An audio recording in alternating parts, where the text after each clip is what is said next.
L'Assemblée nationale a officiellement adopté le projet de loi relatif à la déclaration de patrimoine.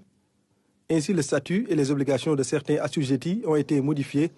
dans le sens d'élargir le périmètre d'application de la loi, notamment pour les personnes en charge de l'exécution de budgets dont le critère financier d'assujettissement passe de 1 milliard de francs CFA à 500 millions. Cette modification a pour objet de mieux préserver les deniers publics. En sus, les individus détenteurs de certains emplois qui les exposent au risque de corruption doivent également se soumettre à l'obligation de déclaration de patrimoine conformément à la loi.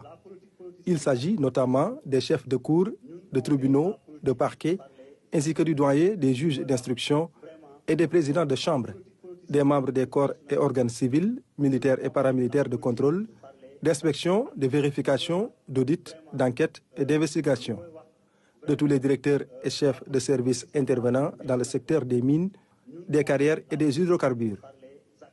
D'après le ministre de la Justice, la seconde raison qui justifie le présent projet de loi tient au fait que la déclaration de patrimoine doit nécessairement constituer un instrument de lutte contre la corruption au-delà de l'enrichissement illicite. À titre d'illustration, certaines variations de patrimoine peuvent ne pas être des indicateurs de la présomption d'enrichissement illicite, mais renseignent sur le caractère illicite de certains recels, prêtent nom ou alertent sur de possibles situations